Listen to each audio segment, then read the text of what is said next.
Hi, I'm Elizabeth. And I'm Cindy. And we're here with another feeding frenzy for the Master Key System. We're on part 4, number 18. Lyman Abbott. I guess that's Lyman, Lyman. Okay. Lyman Abbott, in an address delivered before the alumni of Bangor Theological Seminary, said, "We are coming to think of God as dwelling in man rather than as operating on men from without." It's about time. This was written long ago. It was written long ago, and I still think that's a minority thought. Mm-hmm. I really don't think it's a thought that is held by a great number of people, even today. Mm-hmm. I think it is held by a greater number of people. Oh, yeah, definitely. I think it's becoming more and more popular. Yes. But it's still in its infancy. Mm-hmm. Mm-hmm. It truly is.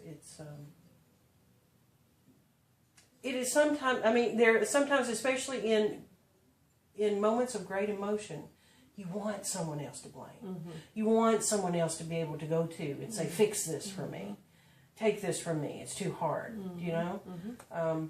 So it's in those moments it's harder to hold on to the fact that God is in here and acts through me from the inside outward, not from the outward in. Mm-hmm. Yeah. I think, well, for me, I can only speak for me, I was raised that way for so long, to see God out there, instead of realizing that He's in here, or that I had to do something to get Him in here, you know? So it's hard to switch that. I don't know about you, but I was always taught that I was a closed vessel. And I had to become worthy enough to open for God. Yeah.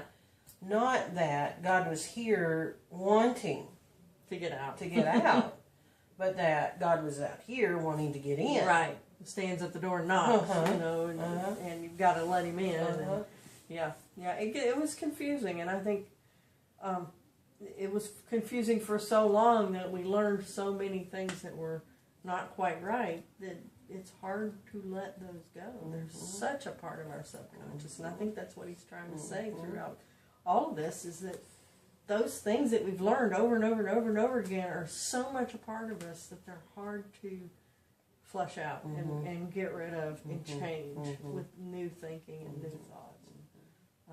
Yesterday at church for Easter, she talks about the resurrection and the cross, being the cross out, the error in their thinking. I thought, wow, that's really powerful, because that's exactly what we're trying to do now, is to unlearn all the things we did learn that were not quite right, you know?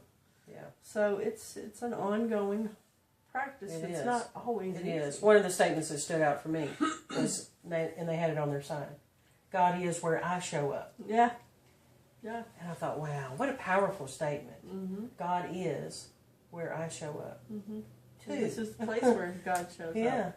Is right here. And we have to remember that. We don't have to go out there to find God. We just have to find Him here. We have to go inside to find Him, which is hard to explain, and it's hard to sometimes understand. It is, but it's still good stuff. It's very good stuff. Shreen.